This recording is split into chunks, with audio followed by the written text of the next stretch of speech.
Facts, yeah. So it ended up being, bro, where God just gave me this nausea. He made me so nauseous about throwing up all the information that I was learning. Yeah, that's a good way to put it. And it was like I couldn't keep my mouth shut about what I was doing. So what have you found to work with you in real estate? So I said, you know what? There has to be another way that I can get into real estate without, being that control. So I started to look into what's called wholesaling real estate, and that's how I ran across that. And since then, man, it's been what's changed my life forever. I've coached now over 1,000 students. I've done a little over 400 deals. So through those profits, I've been able to do tremendous things. I've been able to now learn how to fix and flip, do creative deals, loan money.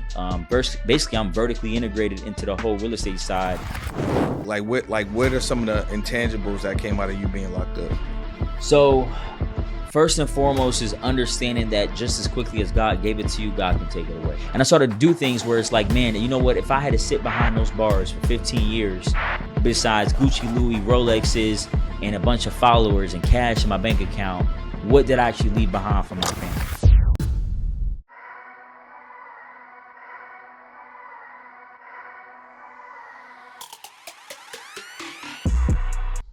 What's up, y'all? Welcome to another episode of the On the Pursuit podcast. We connect with entrepreneurs, business people, movers and shakers. Today's episode is a spicy one because this individual is someone that I connected with a couple years ago, and I was actually at a mastermind and he was speaking, and he definitely stood out to me. He stood out to me for more ways than one, and it was really like how he was carrying himself, and not only how he was carrying himself, but the information he was giving to people.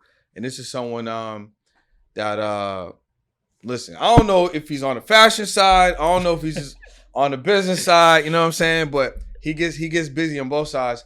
And I was in Orlando with my guy Jay Monopoly, who's a mutual friend of ours. Jay put on this event and he definitely stood out, bro. So Brandon, appreciate you, brother. To the podcast, bro. Thank you for so much for having me, bro. Long time coming. Yeah. Just excited to be here and just share my story and give value to the people to be able to go ahead and also take their journey on and progress and do something positive and have a good impact on other people as well. So bro, when I looked at our thread, you had me on red for a minute. Damn. You know what I'm saying? That's my fault. You had me on red for a minute, bro. So let me just ask you this. What made you want to come on the pod? Why is now the time? So I mean, we were just talking about this obviously before we got on here, right? God's time, not yours time, not your time.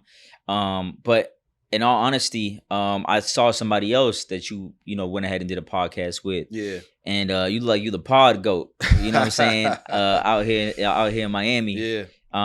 So, at the same time I was like, let me go and tap in with him.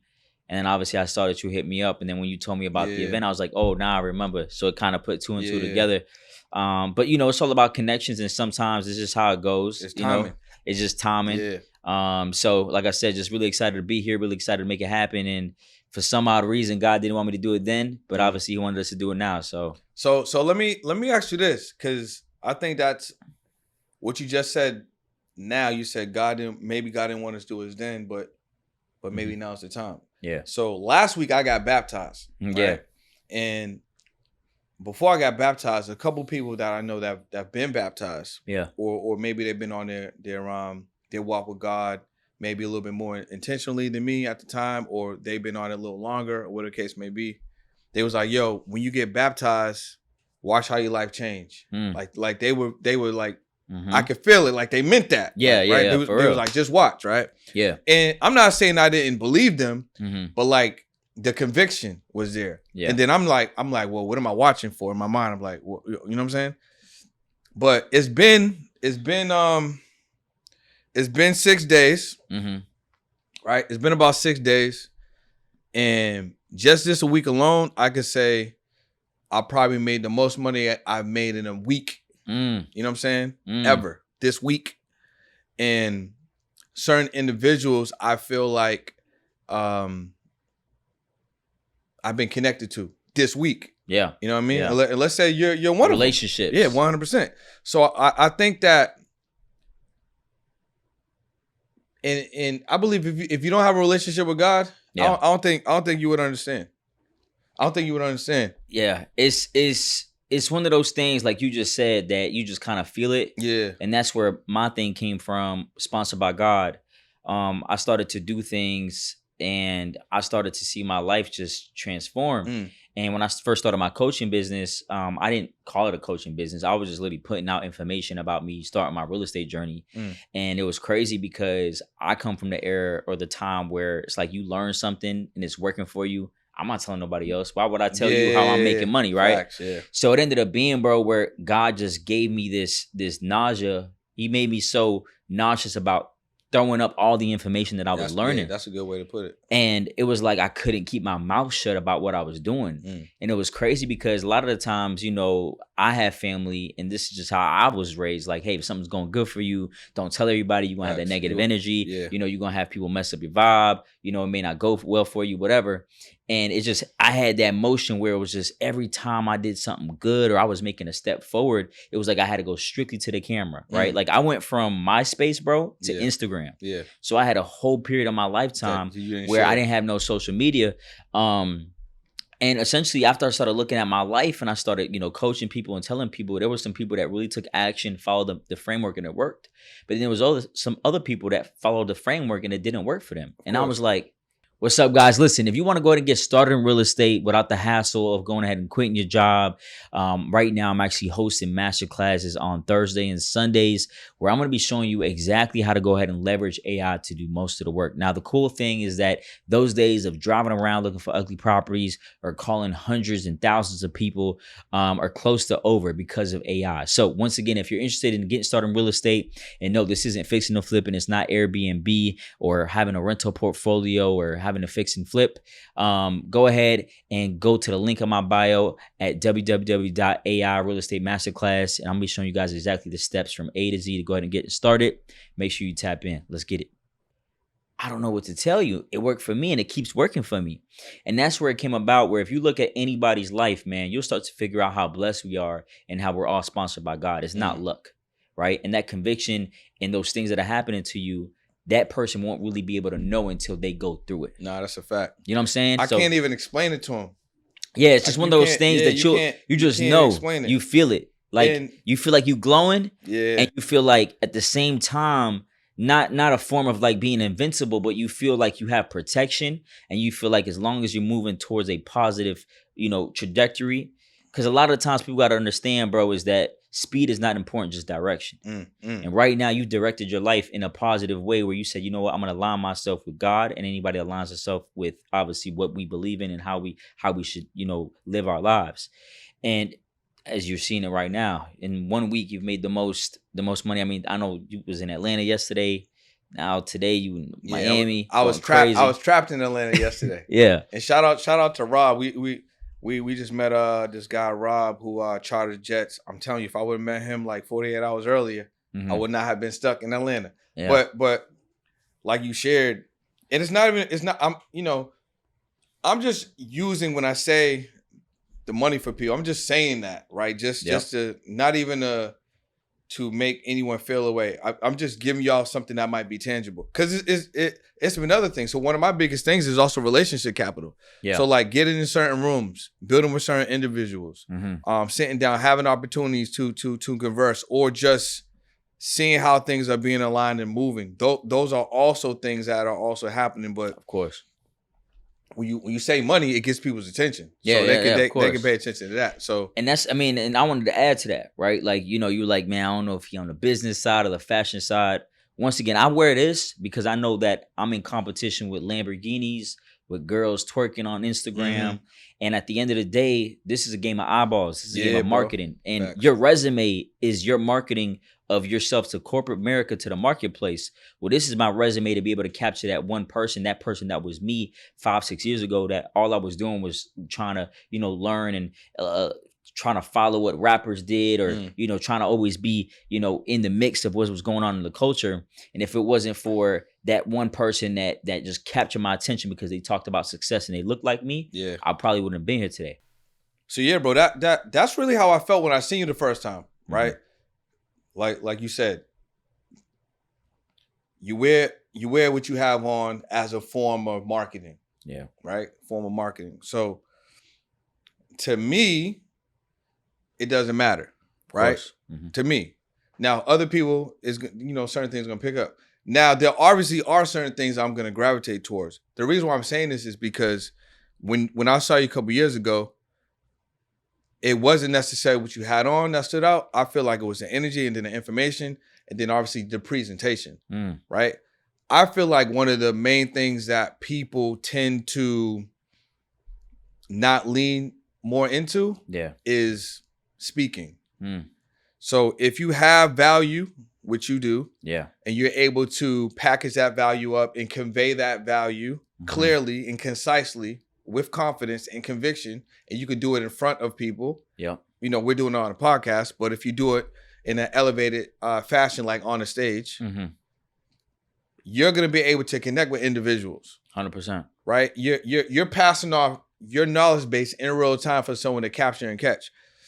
So for me, when I went to Orlando and I saw, I think it was you, the other Brandon, Method. Okay. Right? Yeah. Mad Brandons and Brandons. Exactly. Right? Yeah. Facts. Y'all both stood out to me. He stood out because he just, his charisma and his energy, his voice is a little higher. Yeah. But to me, it was a lot of stuff that you were sharing that I was like, yo, there's something about this dude. So I followed you right away. And, I seen you again live at another one of Jay's event. I think this one was in Miami. It might have been right before I moved there. Yeah, so it was like maybe a little over 2 years ago. Yeah. And then obviously I've been following you online. So you talked about what you're doing in real estate. So for those that are not really privy to how you've really been successful in the space and what you've been teaching people, how can you simply break that down? Because real estate is vast. So there's so many different ways to do a deal. Yeah. On the residential side, the commercial side, wholesale, subject to, you know what I'm saying? Tax deeds. Yeah. Buy land, build, develop. There's so many different ways for you to navigate in the space. So what have you found to work with you in real estate? I mean, honestly, I think it's what gathers a lot of people that are successful.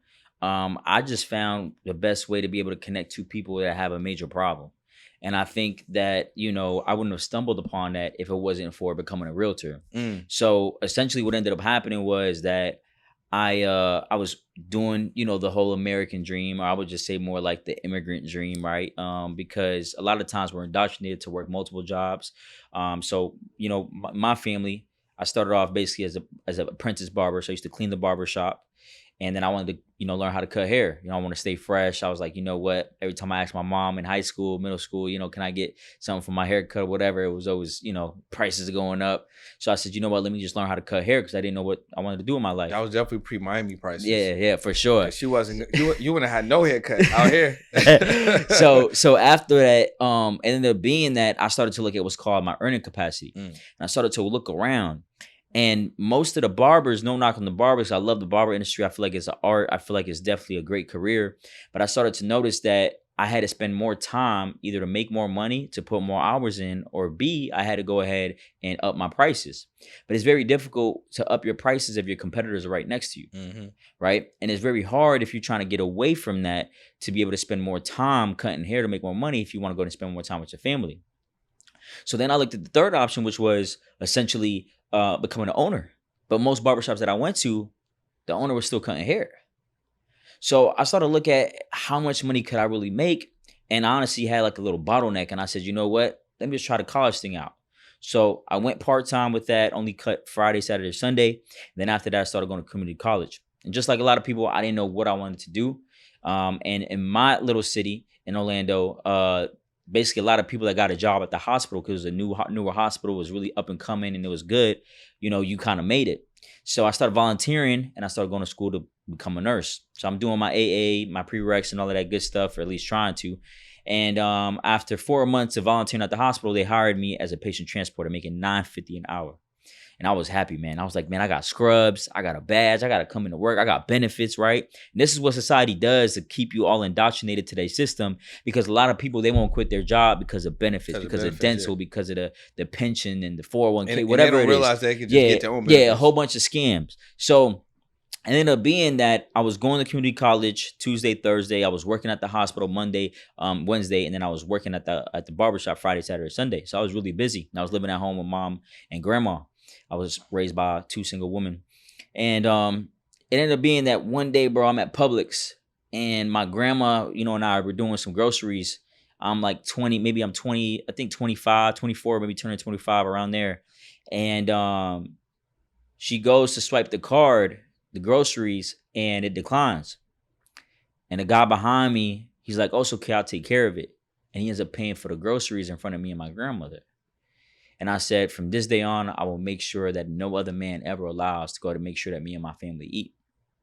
And I started to go online and try to figure out the best way to do things. Now, How old were you at the time? I was like 24, turning 25. Oh yeah, so you was a young man for real. Yeah. So my dad always did real estate, and I used to talk to him here and on. I met my dad when I was 13. So it was like one of those things where I was like, you know what? Let me just kind of try that out. And I was seeing anybody that goes into real estate, it's money. So I went, became a realtor. Once again, failed at that. I was a realtor for a whole year. Couldn't get anybody to let me list the property or do any of that stuff. And I said, you know what? There has to be another way, right? And I felt like this was where life was kind of changing for me, because I read the book Rich Dad, Poor Dad. But not only that, I also read Outwitting the Devil, which is one of my favorite books. And I started to understand that most people, the reason why they're not successful is because they cannot focus on one thing and they quit too early. It's kind of like having a six pack, right? Mm-hmm. I mean, everybody goes to the gym, but doesn't mean everybody has a six pack, right? But most people don't put in enough work to see the results. So I said, you know what? There has to be another way that I can get into real estate without, being that control. So I started to look into what's called wholesaling real estate, and that's how I ran across that. And since then, man, it's been what's changed my life forever. I've coached now over 1,000 students. I've done a little over 400 deals. And, it's been a blessing, to be able to do this. So what I teach is real estate wholesaling, where you just find distressed property with an attached motivation, somebody that may be going through a divorce or somebody that inherits a property or whatever the case may be. We go ahead and offer them a current condition price offer, right? And at that point in time, we just middleman the fee. So we sell that contract to somebody else. So through those profits, I've been able to do tremendous things. I've been able to now learn how to flip and fix and flip, do creative deals, loan money. Basically, I'm vertically integrated into the whole real estate side. And I learn basically for free, because I also remember attending a seminar at Holiday Inn where they were teaching the fix and flip joint for, $15,000. And the guy comes out in the Burlington suit, you know what I'm saying? It's like, hey, you want to come by? So it's just been a blessing, because I feel like all roads lead to real estate. Yeah, for sure. I mean, people need somewhere to live. Exactly. We're in a building right now. Exactly. Right? This is a commercial real estate building. Exactly. Right? So at the end of the day, if the owner came through some troubled times or he had to make a move, you were privy to that. Yep. That's an opportunity. Yep. You know what I'm saying? Who were you at that time, and then how are you different now? Yeah, man. So at that time, I mean, let's talk about God's timing, right? I mean, God will take a nobody in front of everybody and turn them into somebody, right? He'll put you back together in front of everybody that ever broke you. And growing up, I was the redheaded stepchild. Like, I was the one, I got with my girl when I was 16 years old. Family saying, oh, they gonna get pregnant soon. I got expelled from 2 high schools. And I used to, be in trouble all the time. So it was crazy, because my life went from literally changing, I wouldn't say overnight, but it was my mindset that I said, you know what, I no longer want to be this person. I no longer want to change or chase this persona of me being this hurt boy in the world because my dad is not around and I'm being, raised by a single mom. And once I started to change how I looked at things and how I perceived things started to go ahead and just get better for me. But I thank God, because if I would have got success before that time, I would have blew it all the way, because I didn't have the mindset. I didn't have the capacity to understand that this isn't just about you and I. It's about how we put other people on and how we're able to, put other people in position to do better. I was basically just living in this whole facade of, I need to get what's mine. And I think the biggest thing that really changed me, bro, is that I had to have that selfish moment with myself. I had to be able to cut the people off at the limb, the people that didn't understand my vision, the people that unfortunately didn't know what I was doing. I had to be able to say, you know what, this is gonna be my selfish time to focus on me so I can come back and feed the village. For example, if you on a plane and it's going down, the air, the oxygen mask come down, they say you got to put on your oxygen mask on first before you go ahead and help anybody else. So in a world of poverty, at the same time, how can you help anybody if you're not progressing, towards any steps? It's just the blind leading the blind, right? Kids versus kids. So my selfish moment was literally what changed for me.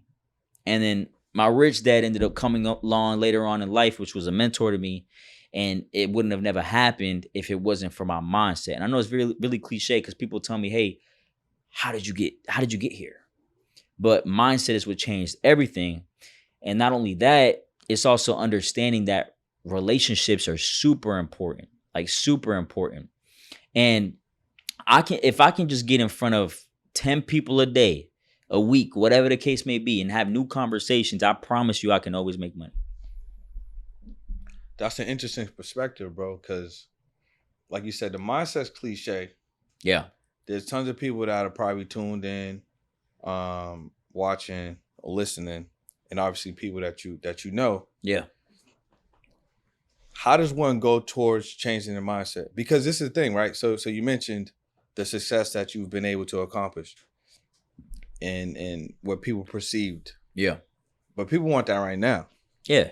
They want it now. So they're gonna see the presentation, they're gonna see your Instagram bio, gonna see, how you come across, how you speak about it, and obviously your success, right? Yeah. But they want it right now. Yeah.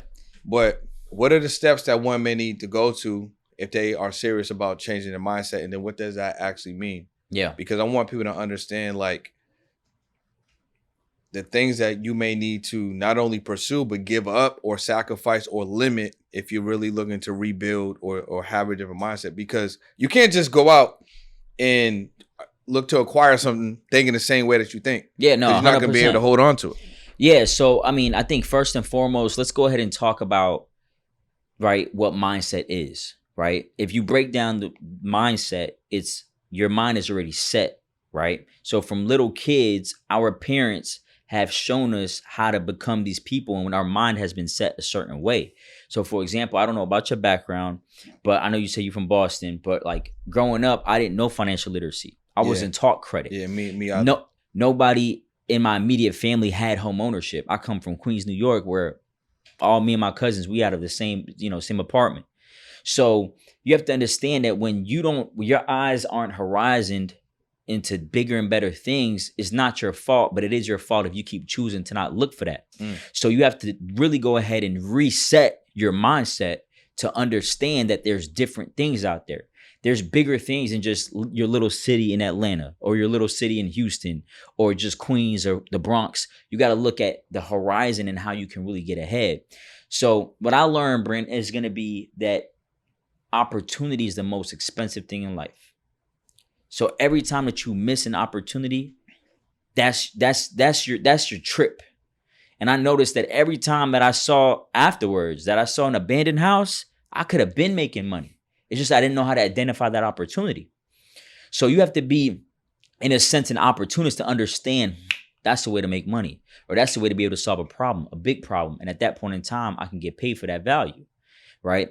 So now means no opportunity wasted. And I think a lot of times, if you want to go ahead and get started right now, you have to really go ahead and understand what's called selective discipline. I got friends that in the gym, they diet, gym, great, but financially they make no money. So they dialed in on certain things. I know people that what's tonight? Saturday? Yeah, bro, you gotta hit this joint and then go to that club, and then they know the nightlife. Then there's some people that are really successful, but they're really bad with their food habits, right? So you have to understand that everything that you do is your fault, and you get what you deserve. If you go ahead and look at your phone and that bank account say negative $38, that was your fault because you had an opportunity to make money today, but you also spent more than what you made, right? If you look in the mirror, right, and you just upset with how you are, whatever your case may be, you get what you deserve.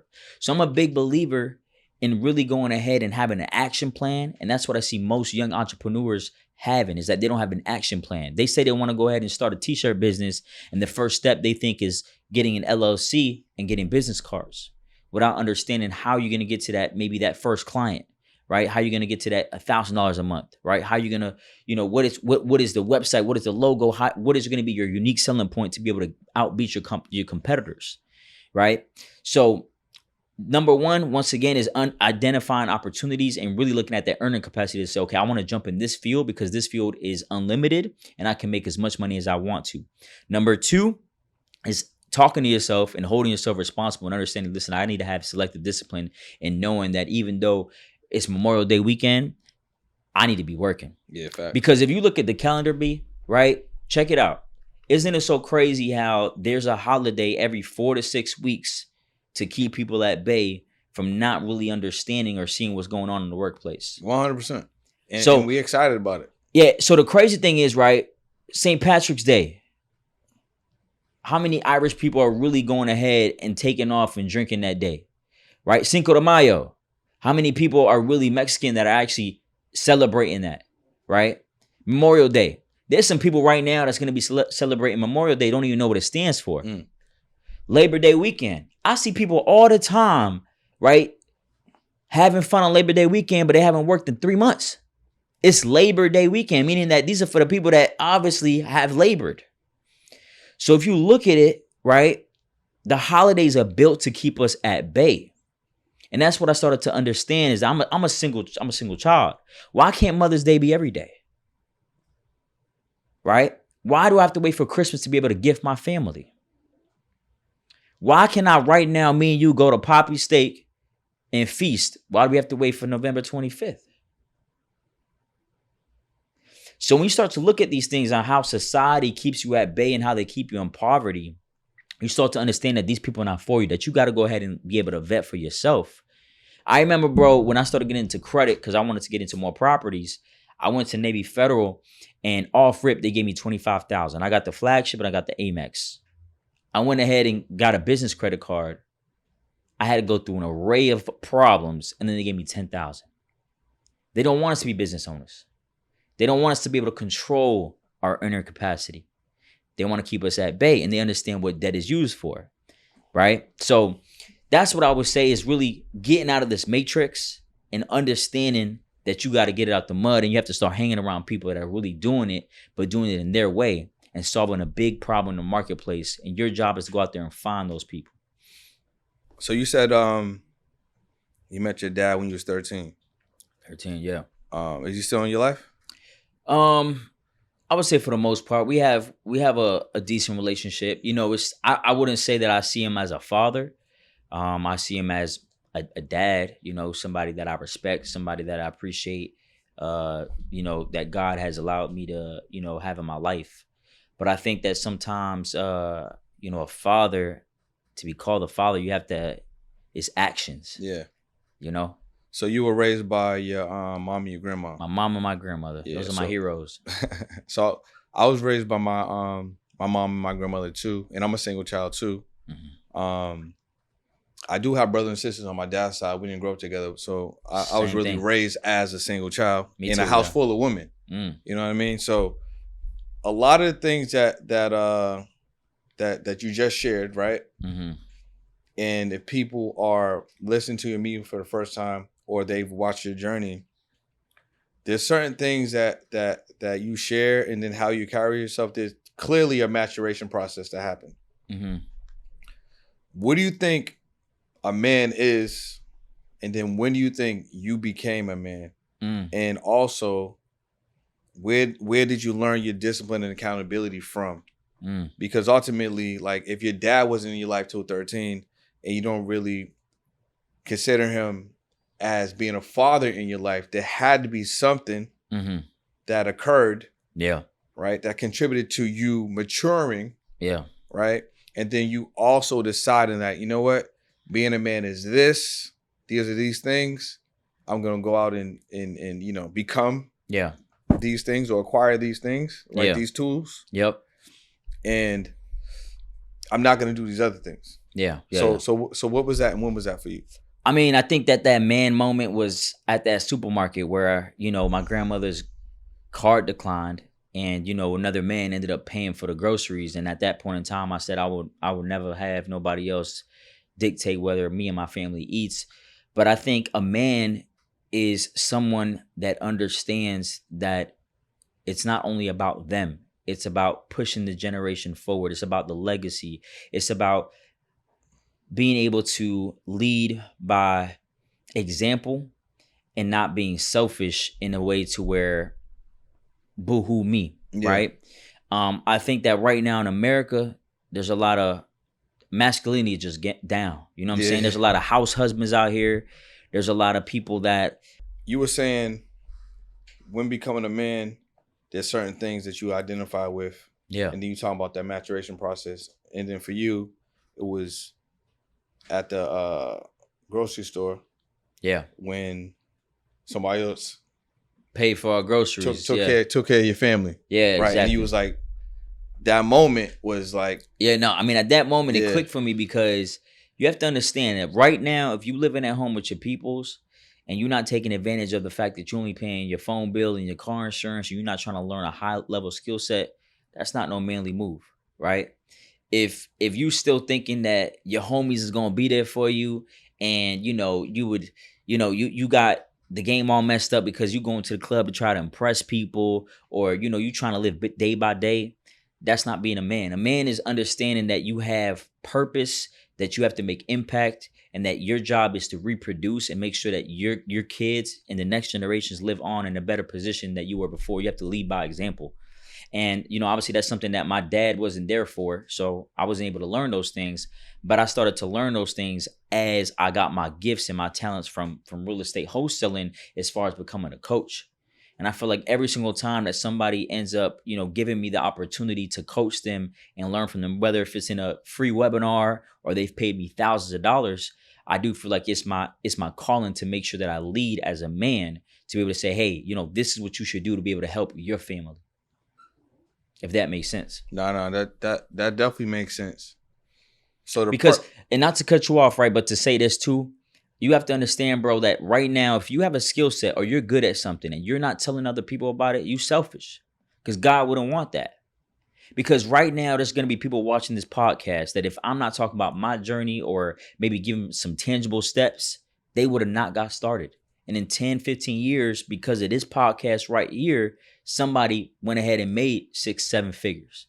Because that's how we were, right? We went on YouTube and we saw somebody said, hold on, he looked like me. He sound like me. He come from the same type of place I come from. He also in the same type of situation. Let me try this real estate wholesaling thing.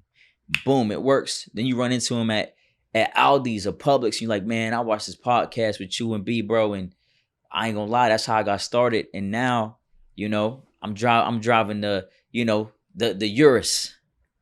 So you have to understand that you can't be selfish. If you're good at something, you got to start talking about it. You got to start putting other people on as much as you can.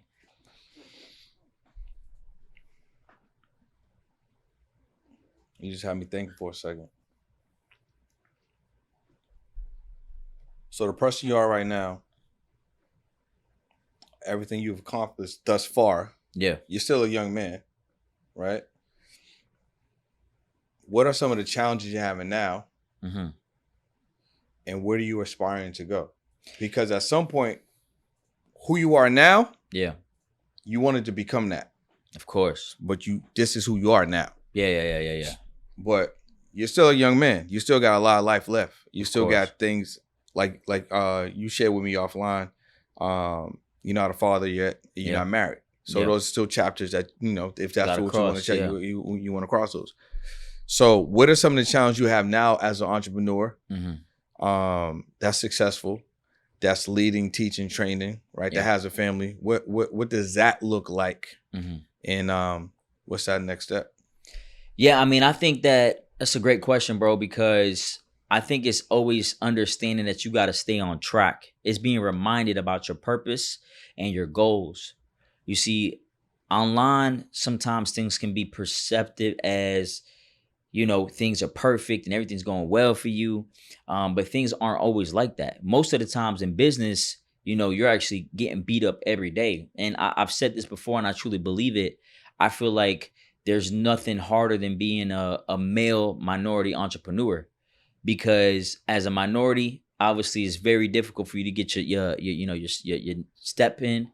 As a male, we're brought into this whole masculinity and testosterone thing where, you can't have any type of emotional aspect to you, right? There's nothing ever wrong with you, and you can't really, go out and seek these types of talks or therapy, right? And then as an entrepreneur, I could be sitting with you right now wearing this, but I could have lost 20,000 today. I could have had, my CEO quit on me. I could have had a manager, which is handling all my stuff where things are going well, quit on me, right? And I'm over here with this game face on, like, it's all good. We got to get back to it. So a lot of the times, it's being reminded of why you started, and it's also staying on that path.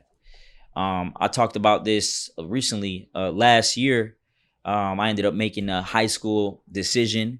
I got into a altercation with somebody, and I felt like, they were going to hit me, and I, defended myself, and I ended up going to jail for it. So, I mean, you're making it sound nice, bro. Mm-hmm. But you clearly got in a fight. Yeah, I got into a fight. Yeah, I mean, 100%. And you punched somebody in the face? Yep. Yeah. And then you got locked up. Got locked up, yeah. So, I mean, it was crazy because, you want to talk about God. It's so crazy how God does things, right? At that current time, my mom was in the hospital. And she was in the hospital for something that we didn't know why. She went. So your mom was in the hospital and you got locked up, and it was at the same time? Same time. So you couldn't even go see your mom? Yep. So the crazy thing is that when I went to jail and I got out, at this point in time, right, B, I couldn't use Bluenotes branding. I couldn't use my money. I couldn't use anything. God said, I want you to pay attention to me. Even though you got this fame or these followers on Instagram, even though your bank account is a little hefty, even though that you've been doing all these great things, I want you to understand that right now something's been going on. There's a disconnect. And I need you to pay attention with me. I need you to lean in. So I couldn't use none of that. I couldn't go ahead and tell the judge, listen, I'm sorry. How much is it for this to go away? I couldn't go over there and tell the doctor, hey, how much is it for me to go ahead and cure my mom? Right? Oh, listen, I'm this person on social media. How do we make this all go away? Right? And I had to go in there and I had to have this spiritual battle with the devil. I had to let him know that at the end of the day, we're not falling on any of this. Right? We're not drifting. You felt like this while you was locked up? While I was locked up and I was going through it. Because a lot of the times what ends up happening, bro, is that every time you start doing something good, something hard comes up. No, 100%. And you have to understand that there's a bottleneck in there. There's something in there that is gonna go ahead and make you better. But as long as you stay down and you see that light at the end of the tunnel and you have faith. I mean, think about this, bro. How is it that, right, we fear the devil, but we don't trust our God? No, facts. Look, yo, bro, what's crazy about that is I literally was sharing that on the stage today. And I was saying to him, I'm like, just to summarize it, I'm like, everyone here has a goal. Yeah. Everyone sacrifices to be in this room. Everyone clearly wants to take care of people in your family or reach, that financial you want to reach. But I had asked them, what's holding you back for some people? A lot of people said fear, procrastination. Those are things that were echoing. Yeah. And I was like, and I asked them, I was like, well, who in here believes in God? Majority of hands raised. So I'm like, how can you believe in God, but then you also can believe or have faith in the fear and the procrastination? I'm like, both can exist. Yeah. Right? Mm-hmm. So, what's crazy, bro? Fear is man-made. No, 100%. Fear is man-made. Manufactured. Jesus Christ he doesn't indulge in fear. He doesn't tell you there's fear. Like, fear is false evidence appearing to be real. Mm-hmm. It's something that you put in your body, your mindset, that allows you to think that if this happened, right, the world would end. But it hasn't happened. And as long as you're taking mitigated risk, right, it won't happen. But at the same time, you have to become a serial risk taker. For example, people go ahead and tell me, man, like, how do I get started, right? Or how did you get over this hump? Every single day you're doing things that are way worse than you failing at your business, right? You may be eating something right now that can cause cancer, right? You get in the car, you're not putting your seatbelt. You drinking and driving. You in Miami, you ain't wearing helmets. Yep, exactly. And we all know what that means, 100%. Right? I don't even know how they do it. So at the same time, people take bigger risk all the time than actually starting their business. I mean, if you think about it, there's people right now that probably you and I both know that stand on the corner, do what they do, that are willing to go ahead and do that lifestyle versus just starting an LLC because that's all they know. But if you think about it, I would rather do what I do than do that. Risk going to jail or getting killed. Yeah. And I meet so many people, bro, that unfortunately, if they just bet on themselves, they would be out of here. I mean, you see people watching the playoffs and they're willing to bet on, you know, Jalen Brunson or Halliburton or this, but they won't bet on themselves. Facts. You see people literally all the time that they'll tell you if they had this opportunity, if they had that opportunity, that they would do it. But every single day is an opportunity. Every day you get to restart. So it's one of those things that I had to have that spiritual battle with the devil when I went to jail last year. And I had to tell him like, yo, listen, I understand why I'm here. I understand that I made a mistake. But at this point in time, just because this one mistake happened, I still have a purpose to be able to go ahead and help as many people as I can. And because I was created in the image of God, I'm going to make mistakes, but I'm going to go ahead and continue to be this person that I was brought here on earth to do and be. And I'm going to move forward from this. And I'm going to be a testament that even though success brings great things, sometimes you can still mess up, right? But you can pick yourself up and move forward again because we're not perfect. And that's what I learned from that particular situation and how my life started to evolve. And it's just one of those greatest things, bro, that now, I mean, money is a tool. It makes things better, but there's nothing better than health, being aligned with God, having the greatest relationships that you can with the people that you love and care about. There's nothing better than that. So do you feel like there was something that you got out of that situation? Because I'll give you an example. Like you shared, when things are going good, when you have success, you're also going to be faced with additional challenges. That was a big challenge. Yeah. Now being locked up, there's a lot of things that are out of your control. Yeah. Right? Because you're basically put in there. Yeah. You're put in there. You don't got control on the outcome. Yeah. You know, it could be extended. You can run into different personalities. Yeah. The CEOs could be acting crazy. Yeah. Right. There's a lot of variables. Even your faith can be tested. Yeah. No, everything is tested. Everything is tested. So coming out of there, how did it shape you? What changed about maybe even your thought process? Yeah. How do you approach, if you do approach life differently day to day? What are some of the intangibles that came out of you being locked up? So first and foremost is understanding that just as quickly as God gave it to you, God can take it away. And that if you're not having that conversation with him on a hourly, daily, weekly basis, he's going to find a way to make sure that you're paying attention. Yeah. Right. So that was number one, is I felt like I was disaligned with my core values, and I was disaligned with my core values within my church, my parish, and God. Now, was I attending church often, all the time? But was I being intentional? No. Right. And was I thinking that this run would never end? No. I was thinking like, man, I'm on my high horse. Business is good. Yeah. Family's good. It is what it is. Like, there's nothing bad going on. There's nothing bad that can happen, right? Besides business stuff. So number one, it was that. Number two was understanding that this is just an error in my life right now.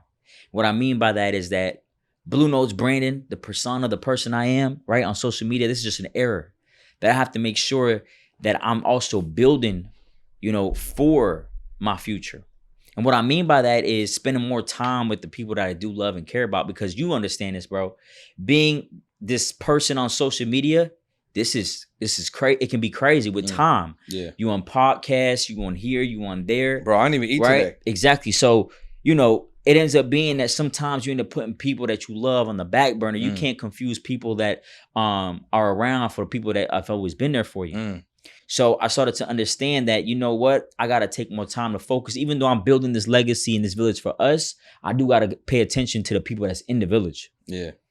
Right. So I started to go ahead and understand that, acquire more assets. I went ahead and upped my life insurance policy. Now I'm at 3 million. Thank the Lord. And I started to do things where it's like, man, you know what? If I had to sit behind those bars for 15 years, besides Gucci, Louis, Rolexes, and a bunch of followers and cash in my bank account, what did I actually leave behind for my family? What things and what did I teach people in my family to do, right? And that's what made me focus on more so being intentional with the people that sometimes you kind of, you kind of get a little blind to, because you're always on the go trying to make things work. You feel like your circle's small? I feel like my circle is small, but I feel like my network is huge. If that makes sense. No, that definitely makes sense. Now, the reason why I asked you if your circle's small is because I'm a little analytical. Mm-hmm. So I'm paying attention to everything that you're saying and even how you're saying it. So I'm thinking who you're around, mm-hmm. or your core group. Mm-hmm. Generally speaking, it's hard to find individuals that you can continue to be around that's going to sharpen each other. Yeah. That's on a similar way of alignment. Maybe have similar and or more levels of success. Yeah. That can call you out, mm-hmm. right? On it, but still you still have it don't change the relationship. They just holding you accountable. Exactly. Right? And it helps you become a stronger individual. Of course. Someone that you got locked up, but now you can have a conversation as men and be like, yo, bro, I got this on, this is what I got from it. And then they can really like help you identify certain things. So with your circle being small, do you feel like, is that an advantage? Is that a disadvantage? As you become more successful, do you feel like, or with people in general, right? As you become more successful, do you feel like that circle gets smaller and smaller and smaller? Mm-hmm. Or do you feel like it is possible to have a larger network, not necessarily individuals that you know, but mm-hmm. people that are really, really close to you? Yeah. Do you feel like that can get bigger, or you feel like it's always going to be small and maybe even get smaller? No, I mean, I think that it can get bigger, and I think that the vision should be to get it bigger. I think that a lot of the times, coming from certain areas, you don't want to express yourself with people. You don't want to have a big circle. You don't want to meet new people. And as of right now, I feel like my circle is small, but I wish and would like for it to get bigger, because I want to be around individuals like you said that can call me and hold me accountable, that I can say, hey man, let's go to church, but it's also, let's build a business together, right? Or let's go ahead and go on a double date, or you know what, let's take our kids out to go and do XYZ. So I think it's very important to have both, but I think it's also very important to understand, what type of relationship it is, right? If it's an asset or liability. So typically, most of the times, if you look at it, there's either something spiritual, there's either some type of sexual, there's some type of recreational relationship. And when that piece of it goes away, that's where you lose interest in that relationship. So, in high school, I was just always like into, shoes and all of that good stuff. And at high school, you don't really talk to those people no more, right? Yeah. Or let's just say that you play basketball and you get hurt, you stop playing basketball. You're not going to be hanging around those people as much anymore, because that recreational relationship now is gone, right? Let's just say you fall in love with some girl and it was mostly lust, right? And that point in time, you start to go ahead and do onto other things. Well, that was more of a sexual relationship. So you got to understand the different types of relationships in your network and in your inner circle. And that's how you can really identify whether this person is going to be with you for a while because of how you align with them. And if it's only one of those things, it's probably going to be a short-lived relationship, in my opinion. Yeah, bro. Because you could be in business with somebody, right, yeah. B? And then that business venture ends. Let's say you stop podcasting and you go into something else. You may not be talking to all the people you just podcasting with, because you wasn't spending time with them on a daily basis doing other things. It was just mostly the podcast world, right? But if you podcasting with somebody, but at the same time you're a business partner with them, and then also let's just say you guys go to the same church, there's still 3 more opportunities or scenes there where you can still align with them, and that's how you can start to grow from there. But it's really big understanding, like, in my sense, right? Internet relationships, personal relationships, right? recreational relationships, because sometimes you can kind of fall trapped to these types of things, and then you get hurt because you want to, you didn't identify those in the beginning. Yeah, nah, I definitely, but that makes sense to me, bro. I like I can understand where you come. I truly identify with that, cause even me, it maybe you felt like this, like when you're successful, or if you have a certain level of accomplishments, or maybe you just have an amazing day, and you don't have anyone to share it with, or you feel like maybe you don't have no one to share it with, because they may not understand you. Yeah. Or they may not understand what you're doing. Yeah. Right? They can't conceive the outcome. Exactly. Right? So or there may be some jealousy there, or some tendencies that aren't positive or supporting to where you want to go. Or it might just be like, yeah, bro, that's dope, but they ain't really mean it. You know what I'm saying? Yeah. That they didn't mean it because they didn't understand it. They 100%. They didn't see the work you had to put in. Yeah. Yeah, that's facts. So you doing something different too, man. Like now you got some things going on with AI. Yeah. You know, crazy. Which right now it's the wave. It is, but it's not. So when I say it's not, it's like people that are paying attention to it, yes. Yeah. But a lot of people still aren't really tapped in.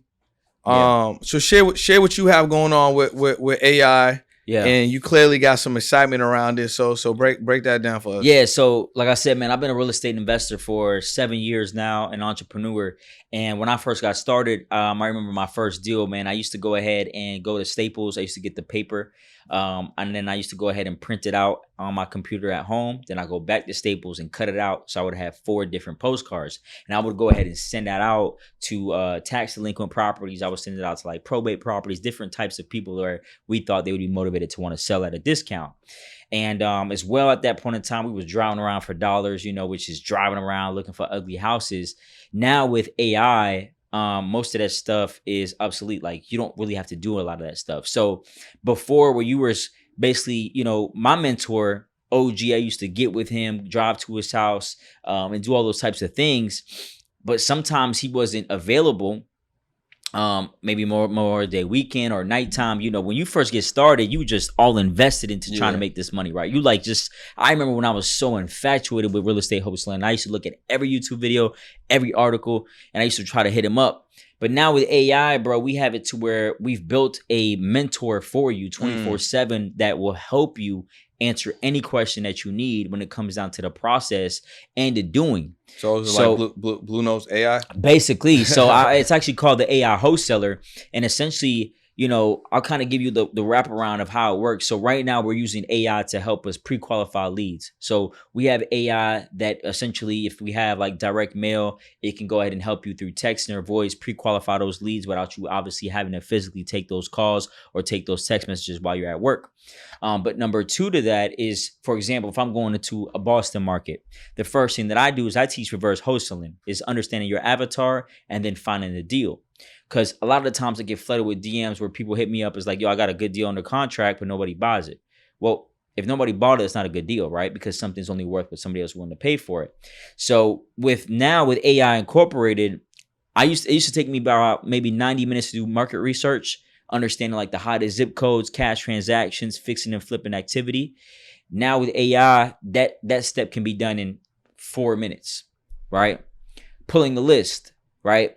I'll give you an example. We started wholesaling in Las Vegas, and I was text messaging, and I was going after, I think at the time it was maybe like absentee owner. Well, I didn't do my market research. We found out that most of the people that live in Las Vegas are actually older. And do older people text, bro? Hell no. So we went from texting to direct mail and cold calling, and then we went from that absentee owned list to a what's called an empty nesters or snowbirds list, right? Which is more for elderly people. And because I did my market research correctly, boom, we were able to get deals. So now with AI, you're able to go ahead and do the market research in minutes. You're able to get the list that pertains to that market in minutes. And we have it so dialed in, bro, to where now you can even role play with the AI, and it'll tell you like out of 10 how you did, what you need to work on, and it'll keep track of how you're doing all the time. You talked about creative deals, owning properties through seller financing, novations, lease options, subject to. It can structure the deal for you, tell you what it's going to be in a snapshot in the next year, 30 years, exit strategies, all while you just basically being a beginner. What type of opportunity is that? Because I can see from, let's say users' Mm-hmm. perspective, Mm-hmm. how game changing it is. Yeah. But as a developer, Mm-hmm. what's the opportunity for someone like yourself? Why are you in this space? And then like, what do you feel like there's a ceiling? Do you feel like this is a 7-8 figure opportunity or more? Yeah. Like what made it so attractive? Mm-hmm. What about the opportunity that you identify with that you was like, yo, this makes sense. This makes a lot of sense.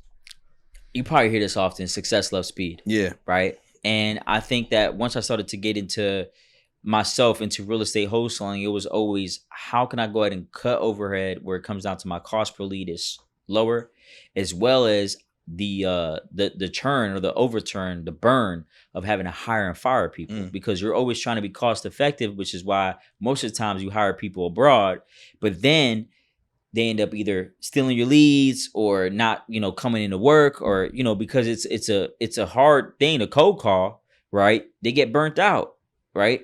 So with AI, bro, AI never gets tired. Never. Yeah. AI is always gonna have the same tonality because of the voice you choose. Mm-hmm.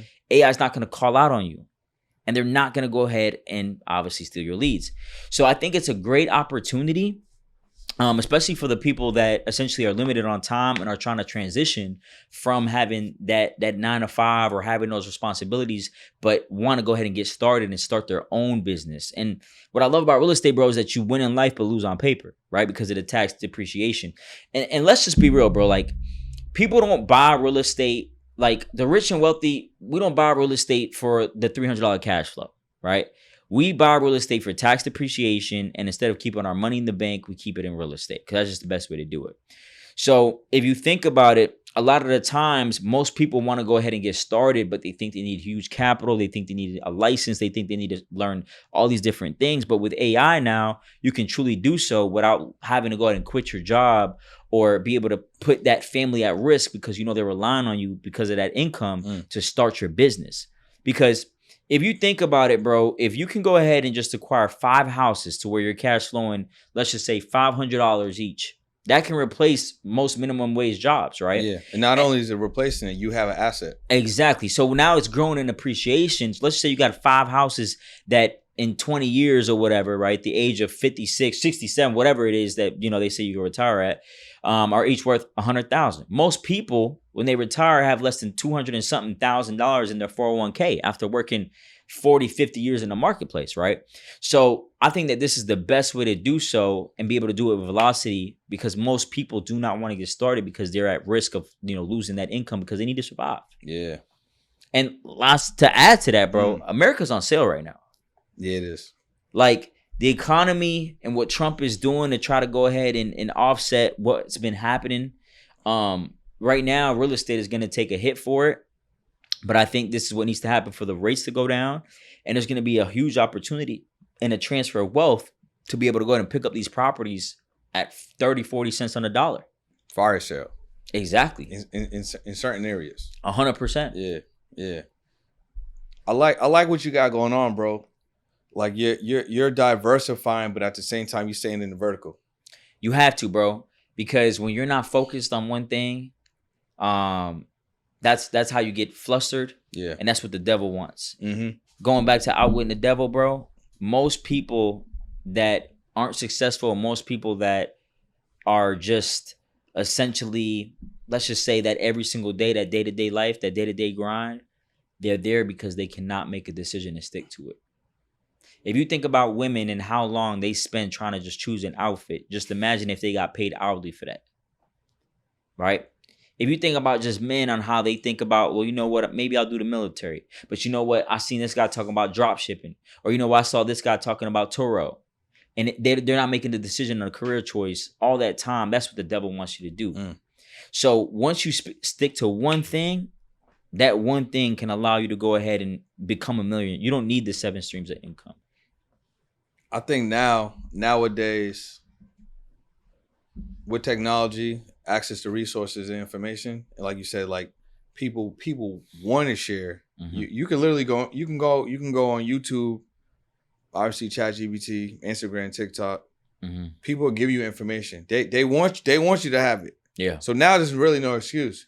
It's really just up to if that person really wants to execute or not. Yeah. And to your point, they're gonna be focused on that one thing instead of being like all over the place. Yeah. You know what I'm saying? Can I add to that? Yeah. So I think that information right now is coming at lightning speeds, but people have to also understand that free information is kind of like IKEA. It's not going to come with the batteries. It's not going to come with the screwdriver. It's going to come with that terrible It's going to give you steps 1 through 5, and then 7 and 8 are missing, and then you're going to get 9 and 10. Yep. And then 15, the manual is literally watered down to where you don't know what to do next. 100%. And that's why you have to get a mentor. Yeah. Right? If you understand that every shortcut has a hidden fee, has that fine print that you're going to pay for it. Right. And we always understand, right? You either pay with time or you pay with money. What people don't understand is that time is it's so valuable you can never get it back. And as long as I can trade money. Yeah, bro. Right. And that's what I really understood. Right. You talked about when did you realize that you became a man, or what was that turning point? I realized also that I became a true business owner when I understood that things was actually an investment, not an expense. Yeah, for sure. When I first started, I'd be like, damn, hold on, I gotta spend $2,000, on ads, then I gotta pay to do $5,000 to run it. Like, damn, there's no shortcut for this. Like, there's no way I could finesse a 30-40%. And you gotta understand, bro, for that little business owner and you to die and you become the CEO, yeah, you have to be able to graduate and say, you know what, I'm willing to trade this that they print every single day, right, for some services that can allow me to scale. And that's something that most people won't do, bro, because they're scared of winning. That's what I've noticed. The pressure of winning is actually harder than being broke. Because you got to consistently do this every single day. Most people now, like people that I know, close friends, family, I had somebody hit me up today. They're like, oh, man, where you at now? Oh, I'm in Miami. I was at a mastermind. Now I'm doing a podcast. It's just regular to them. It's regular to them. To other people, it's like, they're like, man, I want to be doing what he's doing. To others, it's like, okay, he been winning. There's no way to catch up to him, right? So it's like LeBron being in the league 20 years. If you see him go below a double, he do 10 points. We all gonna be like, LeBron scored 10 points? Or he didn't score no points tonight. Or he didn't score no points? Yeah. Right? So the pressure of winning sometimes, I think that people that responsibility is huge for them. But I'll tell you this, man, I wouldn't trade this for nothing in the world. So as we close out, bro, what's I mean, bro, you really hit on a lot, to be honest. Yeah. You know what I mean?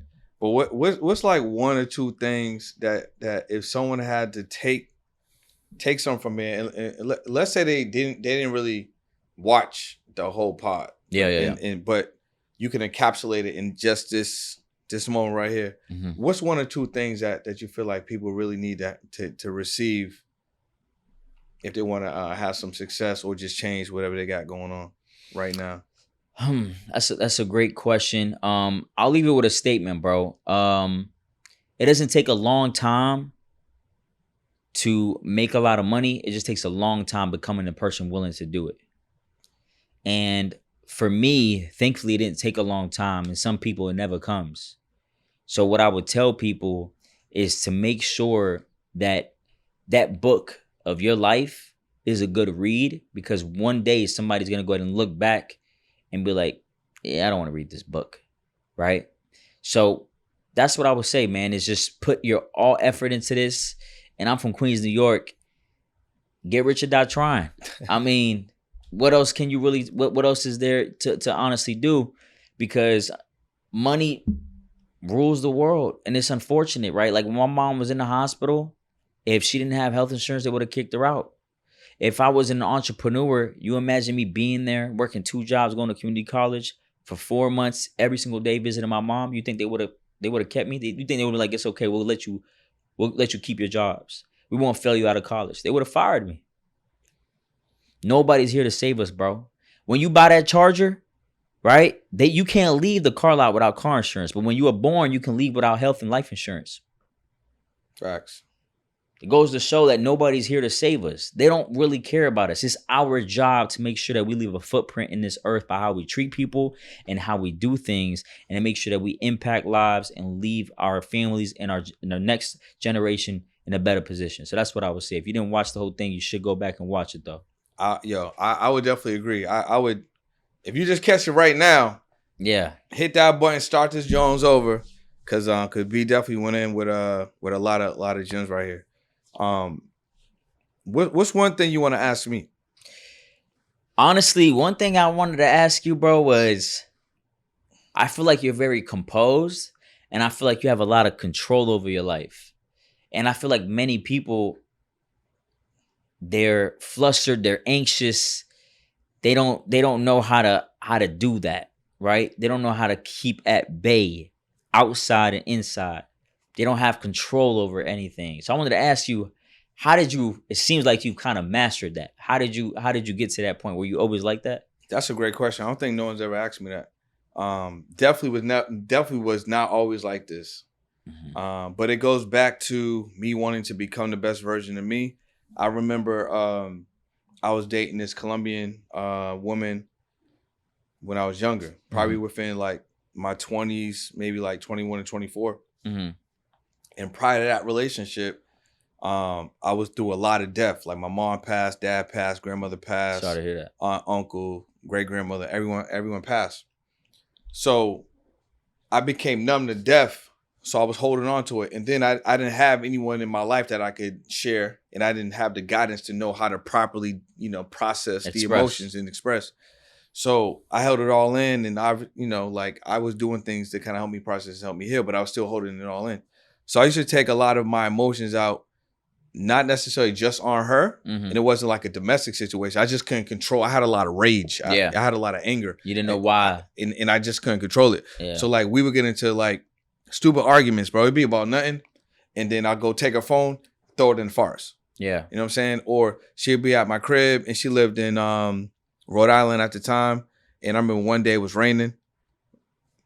I went downstairs. I've been her windshield wipers, bro, so she couldn't wipe the rain off the windshield. I just couldn't control myself. And then other times, whether it was, let's say I got an argument with someone, I would lose it. Mm-hmm. You know what I mean? Yeah. I remember punching the wall a couple times. No emotional, no emotional discipline at all. But I knew as soon as I got done with that rage that I was wrong. Yeah. Right. So I would meet, and this is before like I knew God, but I didn't have a relationship with God. Mm-hmm. But I would speak to God, mm-hmm. and I'd be like, yo, God, I gotta control myself. Mm-hmm. Help me to control myself. Mm-hmm. You know what he did? Put me in another situation just like that. Yeah. And guess what I did? Same thing. Because you don't know. Because I didn't know that. You don't know that's how he's testing you. Exactly. Yeah. I'm like, in my mind, I'm like, fix me. Yeah. You know what I'm saying? Yeah. But this is how he fixed me. Yeah. So, and once I got a little bit more self-awareness, then I was like, all right, I messed up again, God. Give it to me again. Yep. But I was more aware. So then eventually I was able to control myself. And I don't know where I read this, but I did read this, and they were saying the man that is the strongest mm-hmm. is the one that has the most emotional control mm-hmm. in situations that are like heightened. You know what I mean? Facts. And there's been several. So in my mind, I'm like, okay, I could draw back. Which one of the most detrimental situations? Death. Yeah. Right. So I've been through so much of it. It's like almost I mastered that emotion. So when I was able to finally process it and go from numb to, regret and bitterness to being able to heal from that, mm-hmm.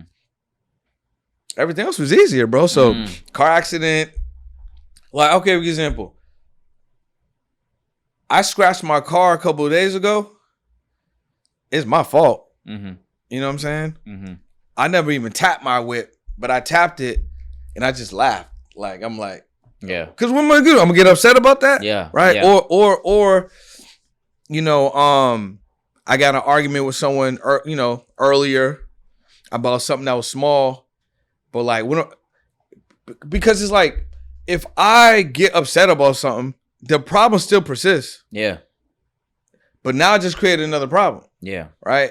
So for me, everything is small. Yeah. Everything's small until you make it big. When you make it big, you still got that same problem you got to deal with, but now you got to fix the other problem. And that might lead to something bigger. Yeah. Right. Because now it might change the direction of a relationship or may add more stress. Yeah. Or maybe if you can't control your emotions, maybe that gets you to eat. Yeah. Maybe you're emotional eater. So it may lead to different things. So for me, it's just been a challenge over time. And now it's just easy, bro. Cause I'm like, if I get upset or if I let that bother me, what else is gonna happen? Yeah. But yeah, that's pretty good. That you've identified that. And I think it's cool. That's why I asked you about the circle, because it's like we have that circle. You can trust people to actually share things with you, directly, indirectly, consciously, subconsciously, and be honest. So then now you could either sharpen that up, work on it, or go get another tool or resource so you can just be better. But of course, iron sharpens iron. Yeah. Yeah. So that's my answer for that. That was a good answer, man. It's a good quality to master. Yeah, for sure. What you got for the people, bro? I mean, you got so many things that you're working on. I mean, you're a master in your space. You got something new that you're working on that's also a tool or resource. Yeah. What's the best way someone can tap in with you, and what do you actually have for them? Yeah, I mean, honestly, at this current moment, the best way would be either through Instagram at Bluenotes Brandon, same thing on YouTube, and it's really just helping people, get started in real estate using AI. And I think that's a journey that is going to be a continuous journey, because I think that AI is the future, and I'm really excited to see what it's going to transpire to be like in the next 5 years, in the next year. I think it's developing so fast that as things go on, it's just going to be crazy. So as of right now, we're helping people obviously get their first deal or scale their real estate business using AI to do most of the work. And I'm frequently having at this current moment, master classes, free classes, obviously showing people how to get started. So, that's basically the biggest thing. There's obviously always been little ventures here and there that I've always wanted to jump into, because I'm like, man, that looks like a good money grab. But I've started to understand that not all money is good money. Right. And that real estate is my true calling, and I just love it. And I think that at the end of the day, your favorite guru, he's making all this money online, but he got to spend it in real estate because of taxes anyways. Right. So real estate is the best way to go, in my opinion. It's king. And, that's how we're going to continue to help people, bro. If they wanted to tap into that masterclass immediately, how would they get there? Yeah, I mean, they could just go ahead and click the link in my bio. So you want them to go to Instagram? Yeah. Go to my Instagram, click the link in my bio, and just tap in right then and there. Or just let me know, hey, I saw you on the pod. I like what you got going on. How can I connect with you? Very, very simple. Yeah. And if y'all want his fit, definitely send him a DM. Be like, yo, the real estate thing's cool, but I need that fit though. There you go. But listen, I'm gonna tell you right now, do not grab the fit. And this is just a real quick disclaimer, man, because I always got kids, young guys, they always come up to me and say, man, you dripped out, or you this, you that. I wouldn't really be wearing all of this if I wasn't in this line of business. Like if I was that one CEO accountant, bro, that just worked for a big firm and made good money, I wouldn't aspire to want to have a Lamborghini. I wouldn't aspire to wear like stuff like this, because at the end of the day, like I said, this is an eyeball game. This is a game of the marketing. Spending, $4,000 or $5,000 on a Louis V suit is not the best return unless you in this line of business. You know what I'm saying? So, but yeah, I do like staying fresh. I mean, it's funny. It's a little side note, right? I was talking to my Uber driver, and we were talking about how, as you start to understand your place in business and entrepreneurship, you start to level up, right? As far as, you're getting your nails clipped, right? Staying nice and ready and fresh and fit, but mostly getting a nice watch, right? And I always remember like people was like, man, once you get a nice watch, everybody, that's how you identify. And it's been dope, but now my big wave has been cologne. So now when I wear nice cologne, man, I get guys asking me, yo, what you wearing? And then you get women, and now I'm able to go ahead and start conversations off of that cologne, because the first thing I say is, oh, I'm wearing Creed. or I'm wearing Louis, or I'm wearing Givenchy. And they're like, oh, damn, he wearing $500 cologne. What he do? Yeah, facts. So what I would tell you is before you get this suit, man, make sure that you well cut clean.